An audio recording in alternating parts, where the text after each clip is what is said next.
Hai, nama saya Denison Eli, nombor matrik 97364. Hai, nama saya Charles Noel, nombor matrix 97312. Hai, nama saya Luis Miguel, nombor matrix 104797. Halo, nama saya Larry Manjuni LSDB, ID matrix 104703. Nama saya Hillary Adalena, nombor matrik 97445. Hai semua, di video kali ini saya akan bercakap mengenai etika dan peradaban. Pertama sekali, apa itu maksud etika? Mari saya terangkan definisi etika. Etika merujuk kepada prinsip moral atau nilai-nilai yang menentukan apa yang dianggap betul atau salah dalam tingkah laku manusia. Etika adalah asas kepada keputusan yang dibuat oleh individu atau masyarakat dan ia memberi panduan dalam memilih tindakan yang sesuai. Mari kita lihat etika dalam kehidupan seharian. Selamat datang di Oslo. Kita selamat datang.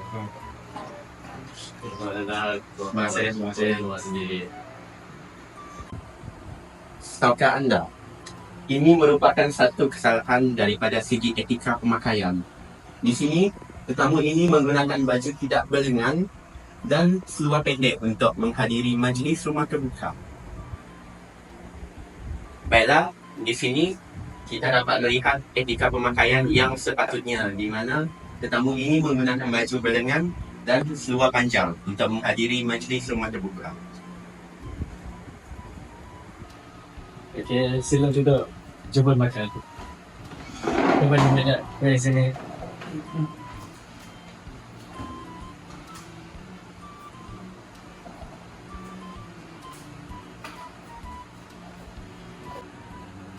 Ini adalah etika makan yang salah.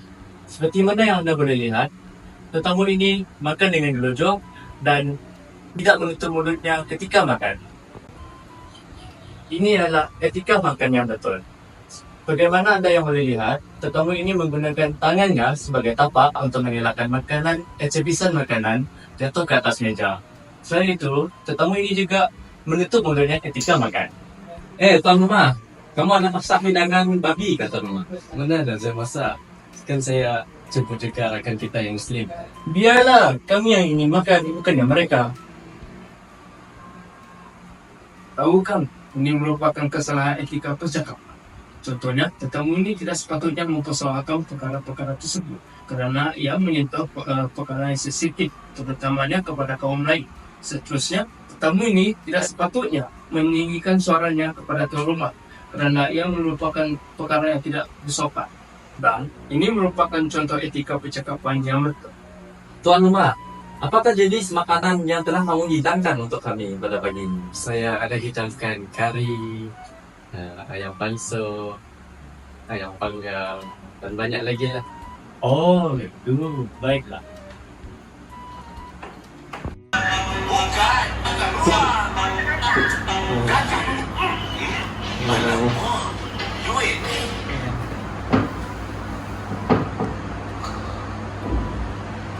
Jom.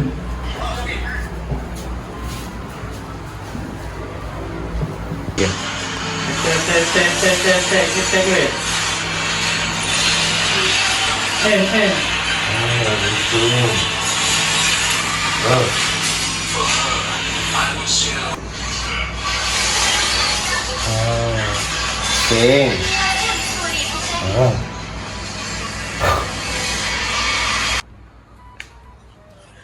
Tahukah anda, ini merupakan kesalahan etika di mana pelajar ini tidak menghormati rakan sebiliknya yang tengah tidur dengan membuat bising.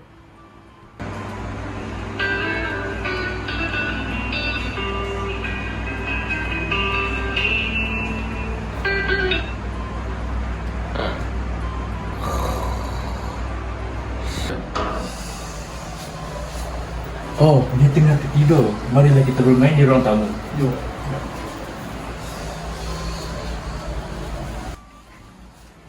Dan ini merupakan etika yang betul di mana pelajar tersebut membawa rakannya ke ruang tamu kerana tidak ingin mengganggu rakan sebiliknya yang tengah tidur.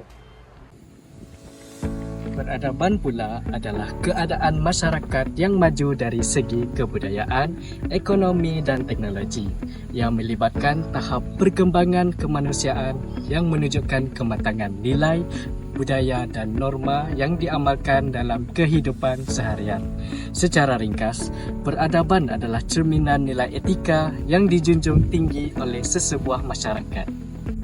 Mari kita lihat peradaban dalam aspek kebudayaan. Kebudayaan merupakan aspek penting dalam peradaban kerana ia merangkumi cara hidup, nilai dan norma masyarakat. Pada zaman dahulu, kebudayaan lebih bersifat tradisional dan berakar umbi kepada adat serta amalan warisan nenek moyang. Misalnya, dalam masyarakat Melayu, amalan gotong royong, adat perkahwinan dan seni muzik tradisional seperti gamelan dan wayang kulit menjadi aspek kebudayaan utama. Namun, dalam peradaban moden, kebudayaan telah mengalami perubahan yang ketara akibat globalisasi.